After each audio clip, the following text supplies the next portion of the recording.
There is a sad folktale in Korea related to zinnia, Baekilhong in Korean. Let's find out about that story today. It is also called a Baekilcho. It grows to a height of 60 to 90 centimeters. The leaves are opposite and egg-shaped with no leaf stalks, and the edges are dull and hairy, giving them a rough texture.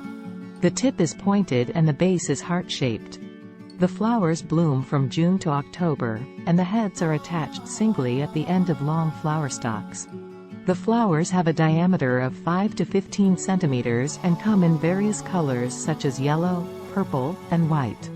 The seed pods are round with blunt tips and a black upper edge. Zinnias reproduce through seeds, and the cultivars are mainly divided into large flowered, medium flowered, and small flowered based on the size of the flowers.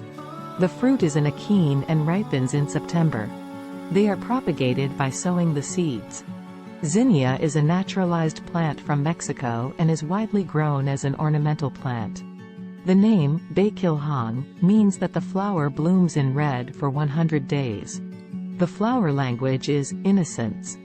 Zinnias were originally weeds, but various florists have developed them into their current form. The legend related to this flower is as follows. Long ago, in a fishing village near the sea, a giant monster with multiple heads appeared and committed atrocities by devouring fishermen and causing typhoons that killed many people. In order to appease the monster, the villagers sacrificed a young and beautiful maiden as an offering, but the monster's ferocity only grew stronger. One day, a young wandering warrior happened to stay overnight in the village, and he heard about the monster from the villagers. He fell in love with the maiden who was chosen as the next sacrifice, and he declared that he would defeat the monster.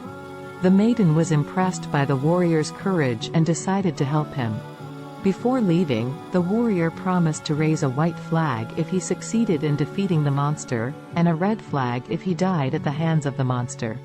He then boarded a boat to hunt down the monster. For a week, the maiden prayed tirelessly, waiting eagerly for the day of the promised battle. Finally, on the agreed-upon day, she saw the ship the wanderer had taken, with a red flag raised. Thinking that the wanderer had died, the maiden was filled with grief and threw herself into the sea, ending her life. However, contrary to the virgin's misunderstanding, the warrior was alive and well. In fact, after vanquishing the monster, the warrior hung a white flag, but as he struck the monster's neck, its blood splattered onto the flag, staining it red. Unaware of this, the warrior returned home. Upon hearing of the virgin's passing from the villagers, the warrior regretted his mistake and grieved deeply. He retrieved the virgin's body and buried her in a peaceful meadow on a nearby hill.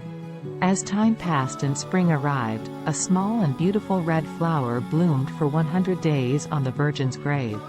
The village chief gently stroked the flower, lamenting that the flower, named Baekilhong, symbolized the love of the deceased virgin, which had been reborn as a flower and illuminated their love for 100 days. In Greek and Roman mythology, the tragic motif of misunderstanding due to the color of a flag, as seen in the story of Theseus who promised to raise white sails if he survived slaying the monster Minotaur in Crete, but forgot and returned with black sails causing the death of his father Aegis, is a cliché that appears in various myths around the world. The story of Tristan and Isolde is another well-known example that features a similar tale about the sail. Thank you for watching. I hope you found the story interesting today. Please subscribe.